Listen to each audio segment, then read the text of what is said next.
सुप्रभात बच्चों। आज हम द्वितीय पाठ दुर्बुद्धि विनश्यति, दुष्ट बुद्धि वाला नष्ट हो जाता है, इस पाठ का हिंदी अर्थ जानेंगे। वह नोटबुक में लिखेंगे। अस्ति मगध देशे फूलोत्पल नाम सरह। मगध देश में फूलोत्पल नाम का एक तालाब है। तत्र संकट विकटो हंसो निवसतः।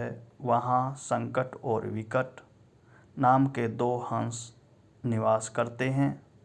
कम्बुग्रीवः नामकः तयोः मित्रम् एकः कूर्मः अपि तत्र एव प्रतिवसति स्मः।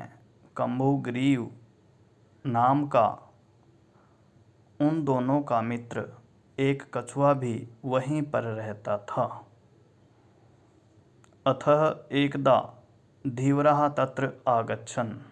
अतः इसके बाद एकदा एक बार धीवरः मछुआरे तत्र आगच्छन् वहाँ आए। इसके बाद एक बार मछुआरे वहाँ आए। ते अकथयन्, वे कहने लगे, वयं स्वः मत्स्य कूर्मादीन् मारिष्यामः। हम सब कल मछली और कछुओं को मारेंगे। एतत् श्रुत्वा कूर्मः अवदत्, यह सुनकर कछुए ने कहा, मित्रे, हे मित्रों, किम युवाभ्याम धीवरानां वार्ता श्रुता। क्या तुम्हारे द्वारा मछुआरों की बातें सुनी गई।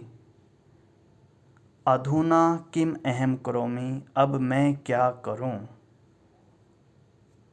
हसो अवदताम, हसो ने कहा, प्रातः यद उचितम तत् कर्तव्यम। सुबह जो उचित होगा वह करना चाहिए। कूर्मः अवदत्, कछुए ने कहा, मेवं, ऐसा नहीं। तद यथा अहम अन्यम हरिदम गच्छामि तथा कुरुतम। जैसा मैं दूसरे तालाब में चला जाऊं ऐसा करो। हसो अवदताम, हसो ने कहा, आवाम किम करो आवह, हम दोनों क्या करें। कूर्मः अवदत्, कछुए ने कहा, अहम युवाभ्याम सह आकाशमार्गेण अन्यत्रम गन्तुम इच्छामि। मैं तुम्हारे द्वारा मैं तुम्हारे साथ आकाश मार्ग से दूसरी जगह जाना चाहता हूँ। हसो अवदताम, हसो ने कहा, अत्र कः उपायः, यहाँ क्या उपाय है। कच्छपः वदति, कछुए ने कहा, युवाम काष्ठदंडम एकम चंचुआ धार्यताम। तुम दोनों लकड़ी के डंडे को चोंच में धारण करो, चोंच से धारण करो। अहम काष्ठदंड मध्ये अवलंब्य युवयोः पक्षबलेन सुखेन गमिष्यामि। मैं लकड़ी के डंडे को बीच से पकड़कर तुम्हारे पंखों से सुखपूर्वक चला जाऊंगा। हसो अकथयताम, हसो ने कहा, संभवति एषः उपाय, यह उपाय संभव है, किंतु अत्र एकः अपायो अपि वर्तते, किंतु यहाँ एक हानि भी है। आवाम नियमानं तवामवलोक्य जनाः किंचित् वदिष्यन्ति एव। हमारे साथ जाते हुए तुम्हें देखकर लोग कुछ कहेंगे। यदि तुम उत्तरम दास्यसि, यदि तुम उत्तर दोगे, तदा तव मरणम निश्चितम, तब तुम्हारा मरना निश्चित है या तुम्हारी मृत्यु निश्चित है। अतः त्वम अत्र एव वस, इसलिए तुम यहीं पर रहो। तत् श्रुत्वा क्रुद्धः कूर्मः अवदत्, यह यह सुनकर कछुआ क्रोधित हो गया होकर बोला, किम अहम मूर्ख, क्या मैं मूर्ख हूँ? उत्तरम न दास्यामि, उत्तर नहीं दूंगा। किंचिदपि न वदिष्यामि, कुछ भी नहीं कहूँगा। अतः अहम यथा वदामि तथा युवाम कृते, इसलिए मैं जैसा कहता हूँ वैसा तुम करो। एवं काष्ठदंडे लम्बमानं कूर्मः पौरः अपश्यन्, इस प्रकार लकड़ी के डंडे पर लटकते हुए कछुए को ग्वालों ने देखा। पौरः ग्वाले। पश्चात अधावन अवदंच, पीछे दौड़े और बोले, अहो महदाश्चर्यम, अरे आश्चर्य की बात है, बहुत आश्चर्य की बात है।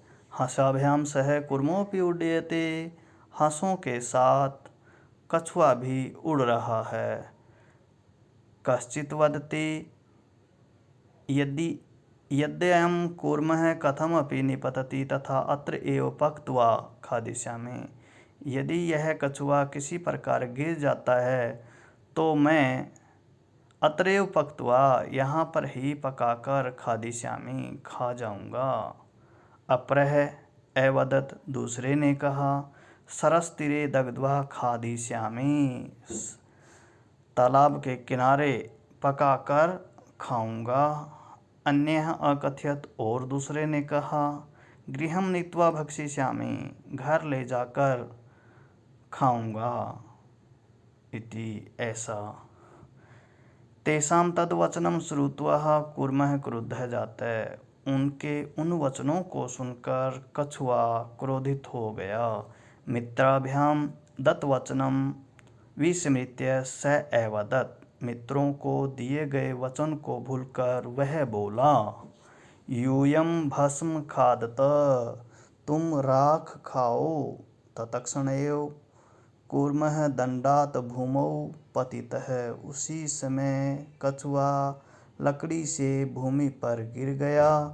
पौरैः स मारितः, और ग्वालों के द्वारा मारा गया।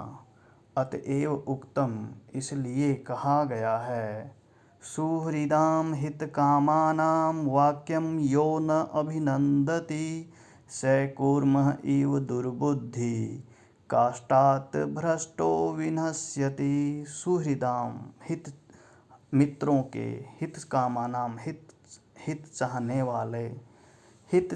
वाले मित्रों के वाक्यों को प्रसन्नतापूर्वक जो स्वीकार नहीं करता है, स कूर्मः इव, वह कछुए के समान, दुष्ट बुद्धि कछुए के समान लकड़ी से गिरकर नष्ट हो जाता है।